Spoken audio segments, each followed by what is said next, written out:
mutungamiri wenyika yeZambia vahakaenda Hichilema abva azonyatso yakaprova kuti aiwa you can still make it even if usiri infiltrated aiwa nema-big brothers sezviri kuita mamwe macountries. Abva nyatso yakati aiwa kunyangwe zvako uri muSouthern Africa hazvirevi kuti you've been undermined to success. Sana mbina mashoko anomudaita kwa panapa na Hichilema nobo subscribe or like or turn on the bell icon.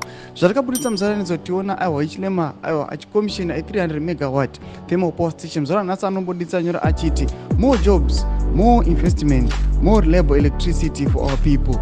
We won't stop working to run challenges into opportunities. No country is better located than Zambia. We are truly linked. We are truly land linked. So we must change our mindset.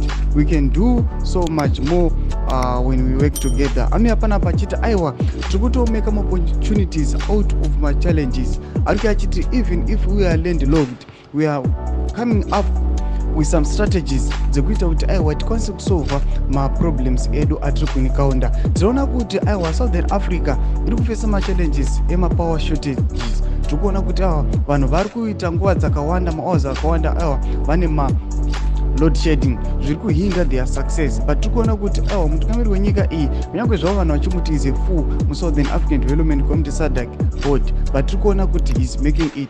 Ndiye mumwe watu kunoona anoda change ari kudevelopa nyika yake. Tudze mafungiro enyu muri kudipa pamusoro pechitiko ichi. Vinako comment section medu. Musaona subscribe or like and turn on the bell icon.